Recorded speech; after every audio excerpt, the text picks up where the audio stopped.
Welcome to another deep dive here. And today, we're tackling Judo. Specifically, we'll be taking a close look at Tony Reay's book, Judo Skills and Techniques. And, for our listeners out there, this is going to be sort of an accelerated course if you want to really get a grasp on Judo. Yeah, it's like a judo boot camp, right? You want the essence of judo, the key ideas, the techniques, the history, all without having to wade through pages and pages of every single detail. Right, and Reay's book really does cover a lot. He gets into the historical background, the different techniques involved in throwing and grappling. He talks about Judo as recreation, fitness, the whole grading system, competitions, how Judo's taught, and even its place as an art form. Our mission today is to kind of distill all that down. We want to pull out the most intriguing and essential elements to give you a well-rounded understanding of Judo and why it's seen as so much more than just a competitive sport. Exactly. So maybe a good place to start is with the man who created it all. Professor Jigoro Kano. Yeah, exactly. I mean, back in 1882, Professor Kano, he was really forward-thinking, saw potential in the ancient art of jiu-jitsu, but he wanted to create something new, something distinctly Japanese, and something that would really benefit people. A system of physical education. Exactly. And he had this great quote. He said, "Judo is a training for life." Now, when you first hear that, it might sound a little bit, vague, a little bit over the top. A little grandiose. Yeah, exactly.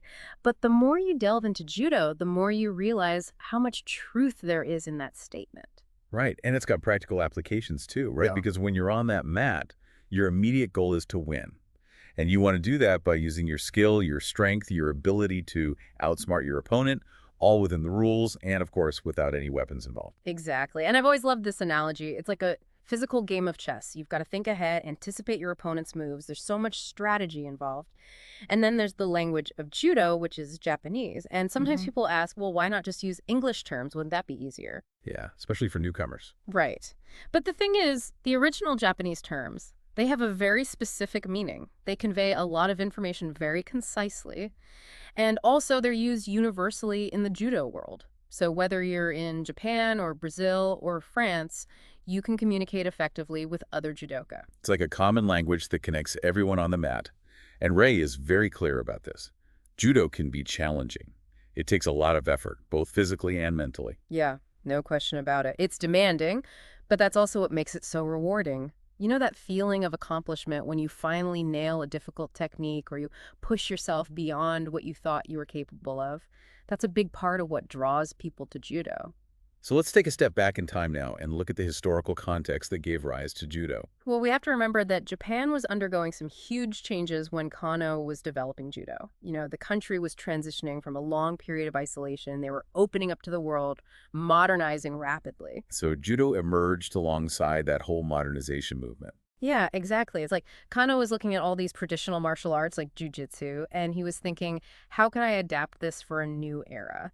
And initially, he wasn't necessarily focused on competition. He was thinking more about physical education, but obviously the competitive aspect developed quite quickly. And it wasn't long before Judo started spreading beyond Japan. No, not at all. By the early 1900s, you had Kano's students going all over the world, introducing judo in places like Budapest, London, New York. But there was often some confusion in the Western media. People didn't really know what to make of it. Right, they were often lumping it together with jiu-jitsu, which made sense in a way because Kano and his early students had that jiu-jitsu background. But Judo is its own distinct art, with its own philosophy and techniques. Right, and Great Britain, they played a really significant role in bringing judo to Europe. In fact, the first judo club in Europe was founded in London in 1918 by a Japanese judo master named Gunji Koizumi. The Budokai. That's it, yeah. The way of knighthood society. And it's interesting because Koizumi, he was a fascinating guy. He had a background in kenjutsu and jujitsu.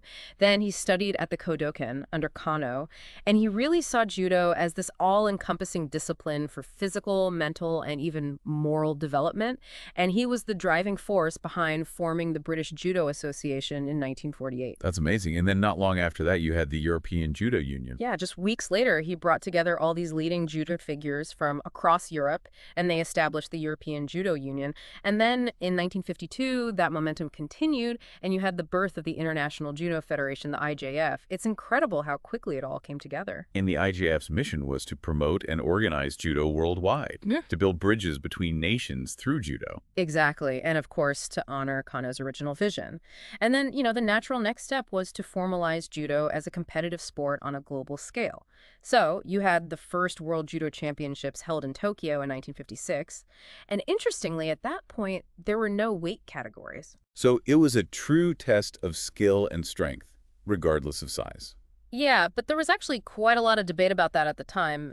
Many judoka felt that superior skill should always prevail. Yeah, that a truly skilled judoka should be able to overcome a size disadvantage. But then when you look at the winners of those first few open weight championships, they were all, significantly larger individuals. So there was a growing recognition that weight does play a factor. Right, it's hard to completely negate the laws of physics. Exactly.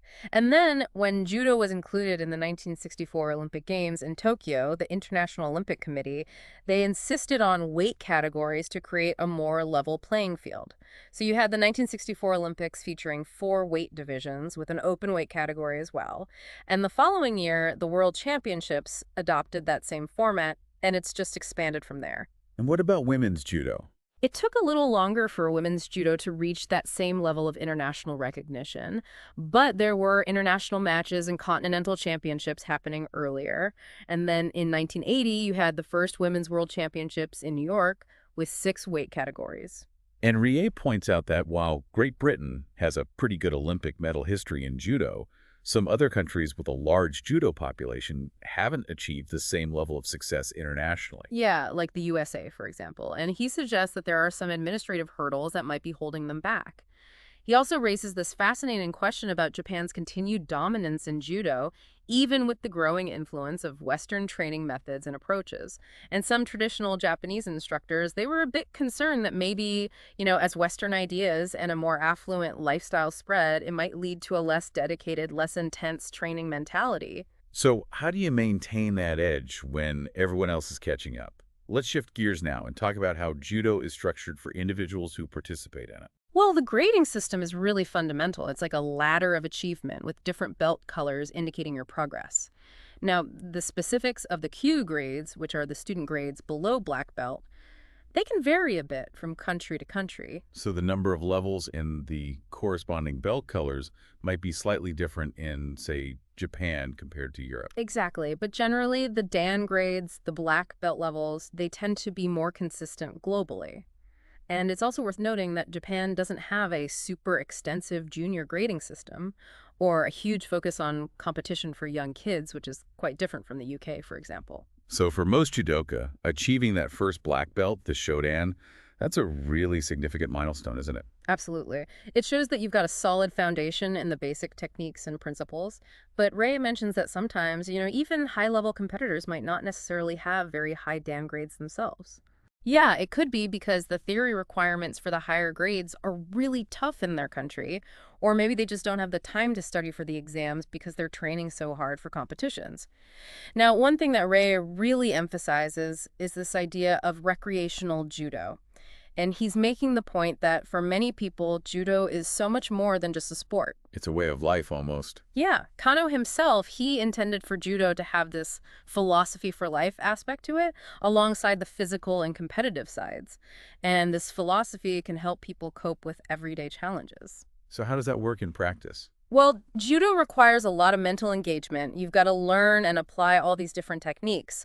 And for many judoka, they find that when they're on the mat, completely focused on practice or a match, all those everyday stresses and worries kind of fade into the background. Because you have to be so present in that moment. Exactly. And there's a really strong sense of community in judo. The dojo is a place where people from all different backgrounds, different social classes, they all come together, and they're judged on their judo skills, not their status outside the dojo. It's a level playing field. Yeah. And for young people, judo can be a really positive outlet. It teaches them discipline, respect, self-control.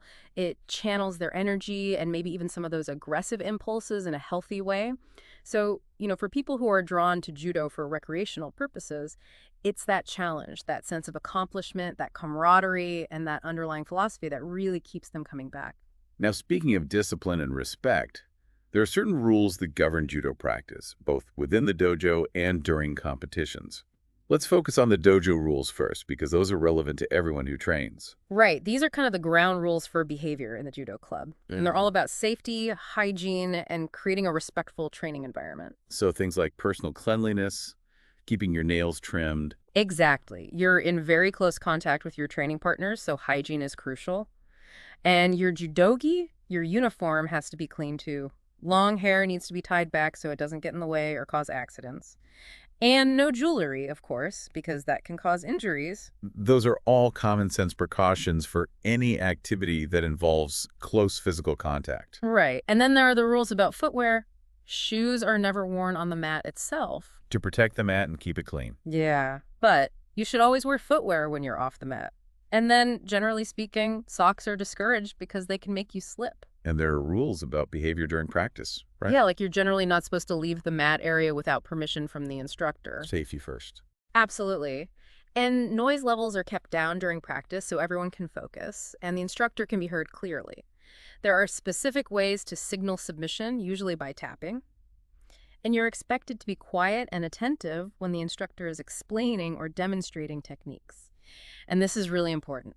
Judo should only be practiced in a proper dojo under the guidance of a qualified instructor. Because if you don't know the proper techniques for falling and escaping holds, you could get hurt. Exactly. Now, one thing that's often associated with judo is the bowing etiquette.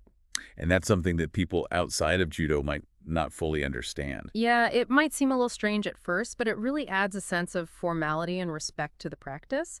And there are two main types of bow. You've got the standing bow, or Tony Reay, which you do when you enter or leave the dojo or the mat area, and also before and after practice or a match. And then there's the kneeling bow, or Zare, which is more formal and usually done at the beginning and end of a training session. Now let's talk about the physical side of judo. One thing that Ray highlights is that judo is inherently a great way to get fit. Yeah, it really is a full body workout. You're using pretty much every muscle group when you're throwing, grappling, doing groundwork. And traditionally, a judo session starts with a series of warm-up and stretching exercises. To prepare your body and prevent injuries. Right. And Ray, he goes through a whole bunch of these exercises, arches, squats, cat dips, leg swings, exercises for groundwork, bunny hops, duck walks, balancing exercises, sit-ups, neck strengthening, forearm pulls, leg push-offs, all sorts of stuff. And the idea is to start slowly, gradually increase the intensity as you get fitter. Now let's get to the techniques themselves. And I think we should start with the throwing techniques, najawaza. Right. Well, Ray introduces what he calls the Gokyo no Najawaza. These are the 40 fundamental throwing techniques. And his advice is that beginners should study all of these throws to find their own tokiwaza, their favorite or most effective throw. So it's about experimentation, finding what works best for you. Exactly. And then he goes on to talk about what he calls the big six throws.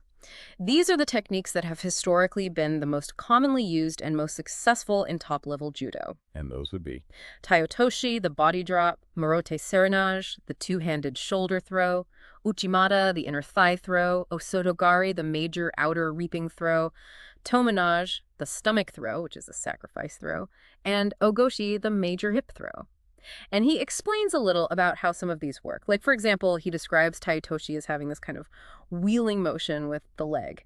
And Tomenage, that's a throw where you sacrifice your own balance to throw your opponent. That sounds pretty risky. It can be, but in the right situation, it can be very effective. And then he mentions some other important throws like Koshiguruma, the hip wheel, Ippon serenage, the one-arm shoulder throw, Harai Goshi, the sweeping hip throw. So, just to give you an idea of the variety of throwing techniques that exist. And after you've attempted a throw, the action can often move to the ground. Right, that's where Nawaza comes in, the groundwork.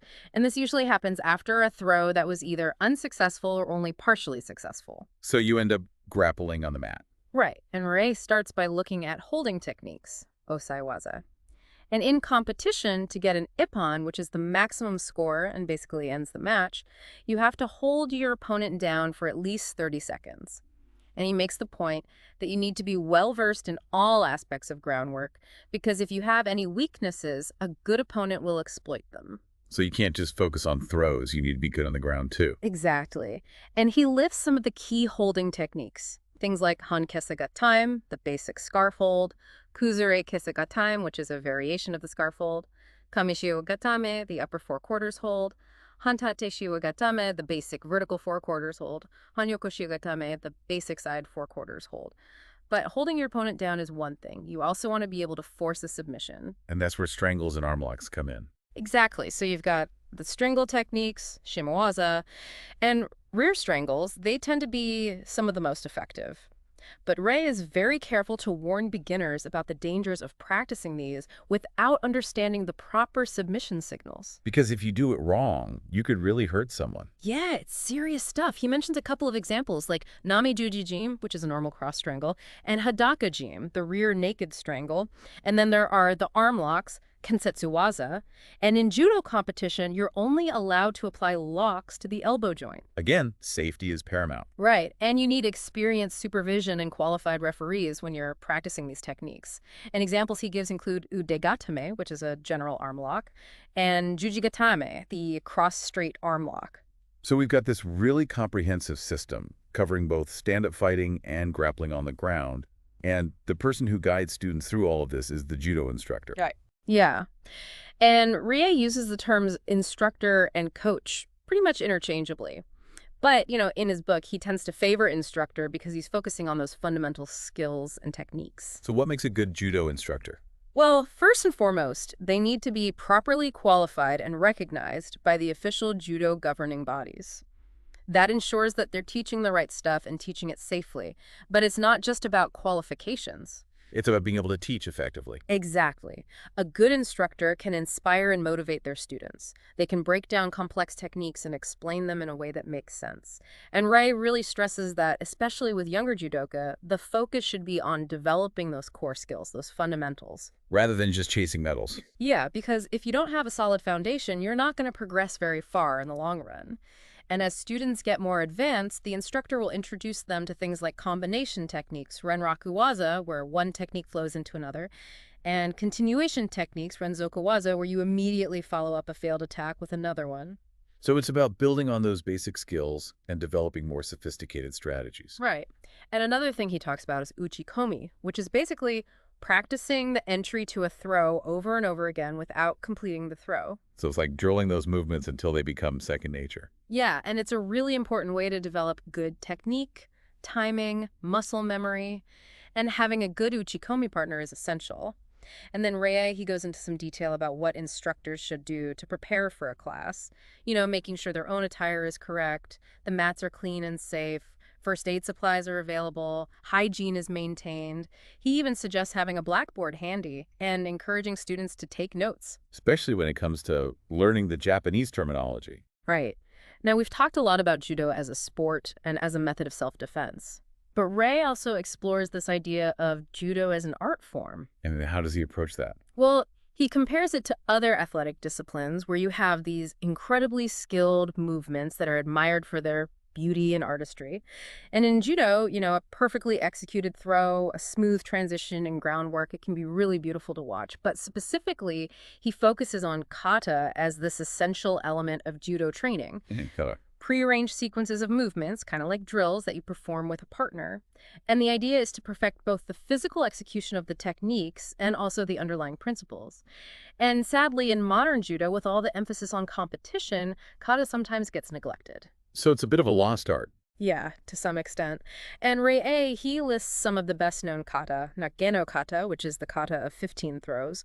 Katame no kata, which focuses on holding techniques, strangles, arm locks. Then you've got Gono sen no kata, which demonstrates throws and their counterattacks. Kime no kata, which is about self-defense.